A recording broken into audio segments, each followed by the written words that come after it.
ऐसी वाणी बोलिए कि जम के झगड़ा होए। ध्यान से सुनिएगा। ऐसी वाणी बोलिए कि जम के झगड़ा होए, पर उससे मत तू बोलिए जो तेरे से तगड़ा होए।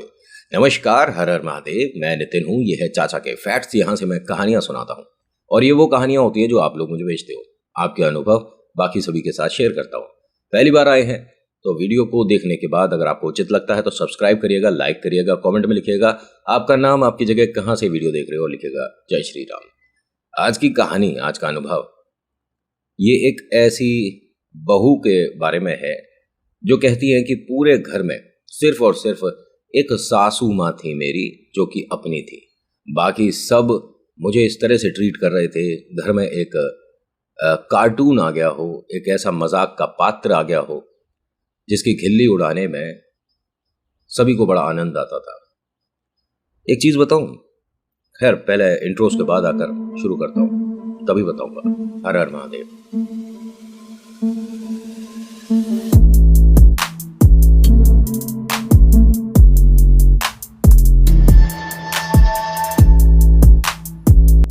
आज की कहानी में आपको पता चलेगा कि अन्नपूर्णा देवी, ये जो मैया है, अगर आप रसोई में आते में उनसे एक छोटी सी अरदास लगा देते हो कि माँ आज के भोजन की आप थोड़ी व्यवस्था देख लेना, बस इतना से बोल देना, पूरा मंत्र बोलने की जरूरत नहीं है आपको।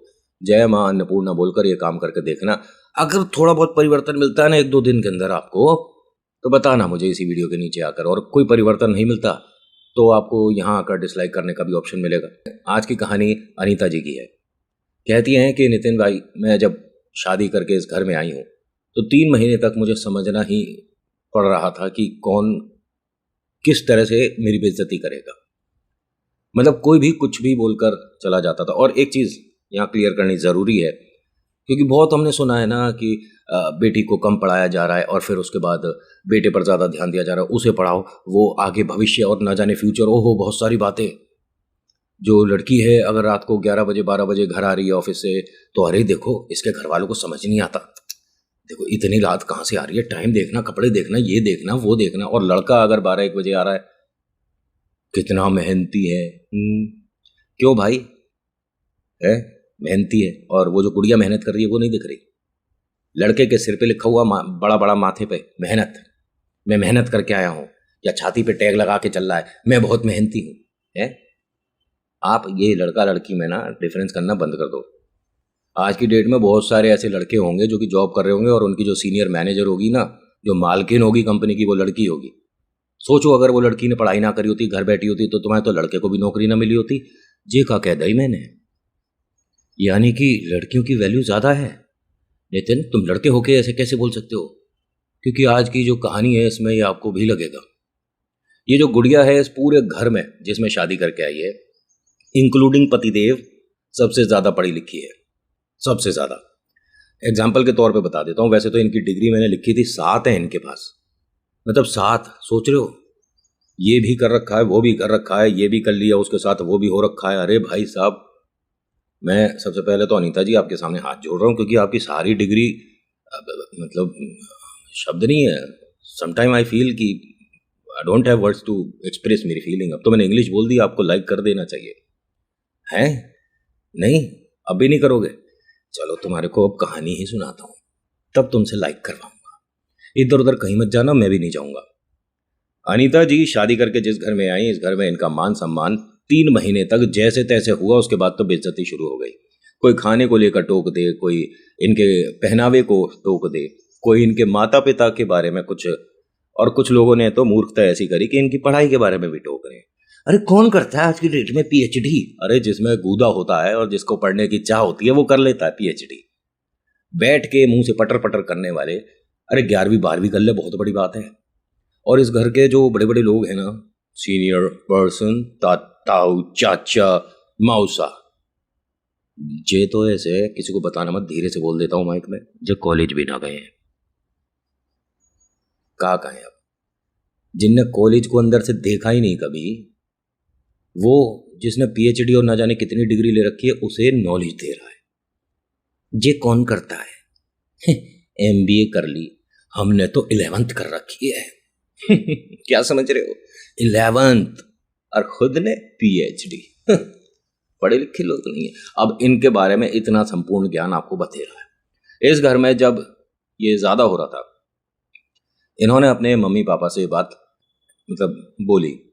माँ ने कहा कि देख बेटा, जब शादी होकर जाते हैं तो तकरीबन 1-2 साल लग जाता है दूसरे के घर को उनके रहन सहन को समझने में, तो कोई बात नहीं, घर में क्या सभी तेरे साथ ऐसे है? उसने कहा मैंने बहुत अपनी दोस्तों से या कई लोगों से भी सुना है कि घर में सास बहुत ज़्यादा कठिन होती है जिसको समझा जाए, या नंद जो होती है, नंद आप समझते हैं ना, मैं सही बोल रहा हूँ? नंदी तो कहते हैं, पतिदेव की जो छोटी बहन होगी उसे नंदी तो कहेंगे? नहीं, क्या फूफी? नंद, ठीक है। तो ये जो 2 जने हैं इन्हें समझना मुश्किल होता है, लेकिन मेरी जो सास है वो बहुत अच्छी है। इन्हें कुछ चीज़ें ना खाने में बनानी नहीं आती थी, जैसे कटहल हो गया, कटहल इन्हें नहीं आता था बनाना, तो इनकी सासू माँ ने आकर रसोई में इनकी मदद करी और कटहल वगैरह कैसे छीलते हैं, कैसे बनाते हैं, बनाकर चली गई और घर को परोस दिया सबको। एक बार ऐसी समस्या आई थी जब खीर वाली बात आई कि खीर बनाना था। एक बार प्रॉब्लम आई गाजर के हलवे में। ये सब लोगों का मेन टारगेट यही था कि खाने में इसका जितना हो सके टांग खींचो, उल्टा बोलो, बेइज्जती करो, क्योंकि सबसे आसान तरीका यही है। कोई कितने मन से प्यार से खाना बना कर लाए और एक गस्सा खाते के साथ ही बोल दो हाँ, इससे अच्छा तो हम गोबर खा लेते, तो सामने वाले ने जिसने बनाया उसके मन पे क्या उसके मन में ये भी आएगी इसने शायद गोबर भी चख रखा है, मेरे खाने से ज़्यादा अच्छा गोबर लगा इसे, बाहर पड़ा होगा कहीं लाकर वही परोस देती मैं तो। खैर ये सारी बातें छोड़ो। इन्होंने अपने मम्मा से कहा कि मेरी जो सासू माँ हैं वो बहुत अच्छी हैं, बाकी पूरा घर मेरी बेइज्जती करता है, वो हर बार मुझे बचा लेती हैं। उन्होंने कहा बस फिर ठीक है, अगर मैया तेरे साथ है तो बाकी घर वाले भी धीरे धीरे तेरे साथ हो जाएंगे। इसने कहा लेकिन जो सास है ना, उनकी भी घर में ज़्यादा चलती नहीं है, उन्हें भी सब लोग ऐसे धित्कार के चले जाते हैं। तो उन्होंने कहा कि अब वक्त नहीं है बेटा, जैसे वो तेरे लिए खड़ी हुई हैं तुझे भी उनके लिए खड़ा होना चाहिए। जब कोई बात आए और तुझे लगता है कि सास अकेली पड़ रही है तो ढाल बनकर सामने आ। लेकिन माँ, मैं दूसरे के घर में, दूसरा नहीं, वो तेरा अपना घर है, और हाँ, जब तुम दोनों एक साथ खड़े होगे ना तो पूरा घर तुम्हारी जो सही बात है उसे मानेगा। तेरे पतिदेव भी तेरी बात जरूर मानेंगे। इनके जो पतिदेव हैं वो इनसे प्यार भी बहुत करते हैं, इनका मान सम्मान भी करते हैं, लेकिन जब सामने वाला इनकी बेइज्जती कर रहा होता है तो उसे रोकने की बजाय दांत दिखाकर, खिलखिलाकर, खरगोश की तरह हंसते भी हैं। उन्हें बाद में बुरा भी लगता है, लेकिन वाद और विवाद तुरंत काम हो जाए तो ज्यादा बेहतर है। बाद में तो अच्छे अच्छे हमें जवाब याद आते हैं। अच्छा, हमें सामने वाले ने उस दिन ये कही थी, हम ये कह सकते थे। अच्छी अच्छी चीजें, अच्छे अच्छे कोट, अच्छी अच्छी बातें ना गुस्से वाली जो होती हैं वो बाद में ही याद आती हैं जब काम हो जाता है। कहते हैं ना कि जब हाथी निकल गया तो पूंछ पकड़ने का क्या फायदा, ये वाली बात। आपने लाइक कर रखा, वैसे ही सुनते चले जा रहे हो। कर, अच्छा कर, दोबारा मत कर देना उसे, एक ही बार लाइक होता है, दोबारा कर दोगे तो लाइक भी हट जाएगा, क्या फायदा हुआ फिर। होता क्या है कि माँ ने जितनी बातें बताई ये सब बातें सुन सुनाकर खाना खाकर सो गई। अपनी मम्मा के घर पर आई हुई थी ये। इन्हें सपने में पहली बार जिन मैया ने दर्शन दिए उन्हें देखकर डर कर, घबरा कर उठकर बैठ गई। अपनी मम्मा के साथ ही सो रही थी। पिता, बड़ा भाई और छोटा भाई अलग कमरे में थे। उन्होंने भी इसका एक तरह से चीख कर उठना सुना। सब लोग कमरे में आए। माँ ने पूछा कि क्या हुआ, डरावना सपना देखा है? उसने बताया कि नहीं, ये मुझे नहीं समझ आता, है तो कोई देवी, लेकिन जिन्हें मैंने देखा ये दुर्गा मैया भी नहीं है, माँ लक्ष्मी भी नहीं थी, सरस्वती भी नहीं है, क्योंकि पता नहीं कुछ अजीब लगा, मुझे डर लगा। एक बड़ा चांद का, जैसे चांद होता है ना, बड़ा सर्कल, ठीक है, इतना बड़ा सर्कल मैंने उनके हाथ में देखा और उसमें एक चिन्ह देखा, निशान देखा, और ये ऐसा लग रहा है जैसे सिंदूर से या रोली से बना हुआ है। उन्होंने कहा ये माँ अन्नपूर्णा है जो तुझे दिखी है, और तेरे पर आशीर्वाद है, तू मैया की पूजा तो करती ही है, जय माँ अन्नपूर्णा बोलना शुरू करते हैं। उन्होंने कहा लेकिन मुझे उनसे डर क्यों लगेगा? भाई भगवान है, भगवान देखकर डर थोड़ी ना लगता है। कह रहे उन्होंने हो सकता है कि तुझे साक्षात दर्शन दिए हैं, उस वजह से उनके उस ऊर्जा को तू सपना समझकर डर कर उठ करी। हो सकता है कि वो साक्षात तेरे सामने आई हो। और ये बहुत ज़बरदस्त भक्त भी नहीं है, मैं आपको बताऊं। बहुत से लोग कहते हैं ना कि हमारे को कोई सिद्धि करनी है या कोई पूजा करनी है, उसके लिए हमें कितने घंटे बैठना चाहिए। आप मंदिर गए या अगर नहीं भी गए, अपने घर में ही मंदिर में आपने अपने ईश्वर के सामने हाथ जोड़कर प्रार्थना कर दी तो हो गई पूजा। जरूरी नहीं कि आपको 4 घंटे बैठकर पूजा करनी है, 3 घंटे बैठना है, 2 घंटे। आपने 1 मिनट भी दे दिया ना तो ईश्वर ने तो उतने में भी काम कर देना आपके लिए। अब इसे ये बात दिल में बैठ गई कि माँ अन्नपूर्णा के बारे में मुझे और ज़्यादा जानना है और ज़्यादा पढ़ना है। बहुत सारी चीज़ें इसे समझ आईं। अच्छा, आप रसोई में अगर झाड़ू रखते हैं तो हटा दीजिएगा। झाड़ू को घर के और गेट के बीच में, मतलब जो आपका गेट और मेन दरवाज़ा है उसके बीच में रखिएगा। बाई चांस, एक छोटा सा मैं आपको क्या कहते हैं टोटका बता रहा हूँ, और इसे आजमा कर देखिएगा। और मतलब वैसे कहानी से ज़्यादा दूर नहीं जा रहा हूँ, कहानी में ही रहूँगा। बाई चांस आपको लगता है कि आपके घर में कोई ऐसा इंसान आता है जो कि टोने टोटकों पर थोड़ा सा अपना, समझ रहे हो, कोशिश कर रहा है, पढ़ रहा है, या कोई किताब के माध्यम से आप पर कर रहा है, नहीं कर रहा है वो अलग मैटर है, लेकिन आपको पता है कि ये तांत्रिक है और ये इस तरह की विद्या जानता है। जब वो घर में आए, भाई जब बेल बजाएगा तो आपको पता पड़ जाएगा वो है। उसके घर में ड्राइंग रूम में बैठने से पहले घर में ऐसी जगह कहीं भी लाकर उस कमरे में झाड़ू रख दो जो कि उसकी नज़र में आए। वो जैसा आया है वैसा ही चला जाएगा, कुछ नहीं करना, समझ गए। या आप अपनी टेबल पर मोर पंख रखना शुरू कर दो। ये मतलब मोर पंख टेबल पर मत रखो, आपको अजीब लगेगा, कि ऐसा लगेगा कि उसके लिए हमारे को बहुत सारी चीज़ें चाहिए तब उसमें सेट करना है। कोई भी ऐसी जगह रख दो जिसमें कोई घर का बाहर का आता है जैसे, तो उस मोर पंख पर जब वो इधर उधर देख रहा हो तो नज़र पड़ जाए। और मोर पंख ये वो होना चाहिए जो कि मोर ने अपने आप छोड़ा हो, वो लाया हुआ ना हो, समझ गए। और ऐसा मिलना मुश्किल तो होता ही है, लेकिन उसके निशान से आप आइडिया लगा लोगे कि मोर ने ये छोड़ा है या खींचा गया था। जो छोड़ा होगा उसके जो लास्ट होगा उसकी टिप पर कोई निशान नहीं होता। जो खींचा होता है उसमें इतना पोर्शन जो नीचे का होता है, जिसपे पहले के ज़माने में लोग ड्रॉप करके लिखा करते थे, ठीक है, उस पे निशान होता है इतना पोर्शन पे। तो ये एक फ़र्क है। अगर मैं ठीक बता पा रहा हूँ तो सही है, क्योंकि कभी कभी मैं कहानी से भटक कर इतनी सारी बातें बोल देता हूँ। अगले दिन जब ये घर पर आई तो उसने अपने सास से सारी बातें बताई। उन्होंने कहा, जब भाभी जी ने ये चीज़ बोली है तो तू अन्नपूर्णा की पूजा करनी शुरू कर। मैं उनकी किताब, उनकी बातें सब जितनी हो सकती है तेरे लिए इकट्ठी करती हूँ, एकत्रित करती हूँ। जब ये अम्मा जी जा रही थी तो गलती से टेबल के कॉर्नर पे एक अच्छा महंगा फ़ोन रखा हुआ था, ना जाने किसका। इनका गलती से चलते में घुटना, पैर, हाथ लग गया, वो गिरा, स्क्रीन टूट गई। ये इनके बड़े बेटे की वाइफ का फ़ोन था। उसने आकर जो जो शब्द बोले बड़े बेहतरीन थे, उसमें 4 चांद लगा दिए उनके बेटे ने। और जब ये सब हो रहा था, घर के बाकी बड़े छोटे, इनके पतिदेव, सब लोग आ गए थे। मतलब एक तरह का तमाशा चल रहा था, तो देखने वालों की भीड़ तो लगी जाती है, भले ही वो बाहर के हो या घर के। ये आई अनीता जी और कहती है कि मतलब ये पहली बार हुआ है इनके साथ, और आप ना ईश्वर का नाम लेना शुरू करते हो, तत्काल प्रभाव से काम शुरू हो जाता है। आप भले ही मंदिर जाओगे कल से, लेकिन पूजा पाठ आपने सोच लिया कि हम कल से करेंगे। हमने आज जय भोले बाबा बोल दिया तो काम आज से शुरू हो गया। ये जा किस लिए रही थी? अन्नपूर्णा माँ की किताब लाने के लिए, उनके बारे में और जानकारी, या मंदिर जाकर कुछ गुरुजी से पूछना, जो भी उनका था। लेकिन बाय मिस्टेक ये सब कुछ हो गया। चलो मिस्टेक ना भी थी, उन्होंने जानबूझ के गिरा दिया फोन। उसके बाद भी तू कौन होती है अपने बड़े से इस तरह से बात करने वाली? खैर सोचिए, ये तो मैं क्यों गुस्सा हो रहा हूँ, मैं आपको कहानी सुनाता हूँ। जो अनीता जी हैं ये आकर कहती हैं, और इन्होंने पहली बार घर में इस तरह के शब्द बोले। मुझे तो लगता था कि तुम भी कभी स्कूल गई होगी, मम्मी पापा ने कुछ बोलने की तमीज सिखाई होगी। यही सिखाया है।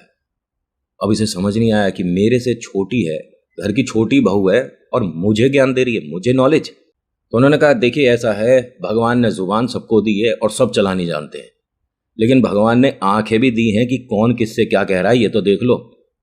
अरे तुम्हारी मम्मा से भी बड़ी है हमारी सास माँ है, और तुम उनसे इस तरह से बात कर रहे हो, थोड़ी तो तमीज रखो। ये बात अच्छी लगी जो सासू के हस्बैंड है, यानी इनके ससुर को, क्योंकि चाहते तो वो भी स्टैंड लेना थे, लेकिन बस की नहीं हो रही थी ना। घर की बड़ी बहू है, बेटा बुरा मान जाएगा, बेटा घर से चला जाएगा, बेटा ये बेटा वो, हाँ बेटा हो बेटा हो बेटा बेटा। तोते उड़ा दिए 1 मिनट में इसने, छोटी बहू ने। सास ने आकर उसे कहा कि तू चुप रहे अनीता, और एक काम कर, तू रसोई में जा और मैं बाजार जा रही हूँ। बिटिया मैं तेरे को ऐसा एक और फोन ला दूंगी। नहीं नहीं, मेरी इतनी हैसियत है कि मैं खुद खरीद सकती हूँ, लेकिन इतनी बड़ी बड़ी आंखें दे रखी है भगवान ने, कम से कम देख कर तो चलो। अब यहां जो हस्बैंड है वो बोले, जिनको डांट पड़ रही है ना, सास के जो पति देव है, वो बोले कि बिटिया बस बहुत हो गया, ठीक है तेरी चीज थी, नुकसान हो गया, उसकी भरपाई हम कर देंगे, बस अब और नहीं। इन्होंने कहा देखो मेरे मन में तो बहुत सारी बातें हैं, और तुम दोनों को यहां हम झेल रहे हैं, तुम दोनों से हम परेशान हो चुके हैं, और अगर यही हरकतें रही तो तुम्हारी, मुझसे सवाल जवाब करना या मेरे सामान को नुकसान पहुंचाना, मैं बाहर का रास्ता दिखा दूंगी। ये बोली बड़ी बहू। मतलब हमको तुम हमारे ही घर से बाहर कर दोगी। उन्होंने कहा जब तुम्हारा था जब था, अब लड़के बड़े हो गए हैं, सब शादीशुदा है, खुद सोचना चाहिए, तुम कहीं और देखो ना अपना। यहां अनीता फिर से रसोई से बाहर आ गई। आज इनके भी अंदर शक्ति आ चुकी है, ये मानकर चलो। आकर जवाब क्या देती हैं, और बड़ा सटीक जवाब दिया, पिता को और माँ को बोलने की जरूरत ही नहीं पड़ी। कहती हैं जैसे आपने बताया ना कि बेटे बड़े हो गए हैं, अब ये हमारे मम्मी पापा कहीं और जाकर देख लें, जब बेटे बड़े हो गए, शादीशुदा हैं, आप भी अच्छी खासी नॉलेज रखते हो, तो खुद क्यों नहीं बाहर निकल जाते घर से। हम सभी को घर से बाहर निकल जाना चाहिए, माता पिता का घर है, ये रहेंगे। अब किसी को कुछ कहने को था नहीं, सबके मुंह ऐसे ऐसे हो गए जैसे भीगा खरगोश, समझ रहे हो। सब लोग अपने अपने कमरे में चले गए। बदतमीज, बात करने की तमीज नहीं है, ये है वो है। आज का दिन तो जैसे तैसे मुंह मसोड़ कर निकल गया। अम्मा जी बाजार गई, वहां से अन्नपूर्णा माँ की जो किताब होती है वो लेकर आई, उनका पाठ का विधि क्या होता है, और अगर आप 7 दिन का व्रत जो होता है माँ अन्नपूर्णा का वो करते हैं, तो उसके बाद आपको सभी को बैठाकर खाना जो खिलाना है, उसमें प्रसाद क्या बनता है, सब कुछ सारी जानकारी। लेकिन छोटे छोटे बड़े कमाल कमाल के टोटके हैं, जैसे गीला आटा नहीं रखना होता, आटे पे अपनी छाप लगाकर छोड़ो, और जब भी आप आटे को पूरा मंड लेते हैं, गुथ लेते हैं, तो रोटी पहली गाय की बनाओ, और जब उसके बाद आप मतलब पूरा ये संपन्न कर देते हो, खाना हो गया आपका, तो एक छोटी रोटी बनाकर गैस पर रख दो। ये सारी चीज, ये तो सब आप करते ही होगे, और मुझसे ये क्यों करना है मत पूछना। बहुत से लोग कहते हैं कि ये तुमने बताया था, इसका मतलब क्या है, क्यों करना है ये बताओ। आपको उचित लगता है तो किसी बड़े बुजुर्ग से, जिनको इस बात की संपूर्ण नॉलेज हो, उनसे पूछ लो। और अगर ये लगता है कि मैं सिर्फ हवा में बातें कर रहा हूं, तो डिसलाइक कर देना, क्योंकि एक भी बात जो मैं अपने वीडियो में आपको बताता हूं किस तरह से करके देखना, ये कहीं ना कहीं किसी न किसी विद्वान ज्ञानी से सुनी पूछी होती है।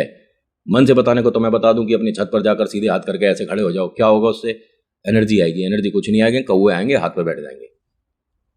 तो बताओ वो जो कि नॉलेजेबल हो, ऐसे ही नहीं कि कुछ भी बोल दिया। इनका एक आध दिन तो ऐसे ही निकल गया, जो किताब में बताई गई थी विधि उसे ये फॉलो करने लग गई, और इसके खाने में 100% बोल रहा हूं ये बात मैं, स्वाद बढ़ गया। जैसे होता है ना, कभी कभी घर में कोई ज्यादा लोग आ जाते हैं तो रोटी कभी कम पड़ जाती है, इसके यहाँ ऐसा नहीं होता था। इस बात को 15 दिन निकल गए, और 15 दिन में बहुत बार मनमुटाव हुआ, लेकिन हर बार जो पलड़ा भारी रहता था वो अनीता का या सासू माँ का। बाकी लोग जो थे ना, वो इनसे जीत नहीं पा रहे थे, न जाने क्यों।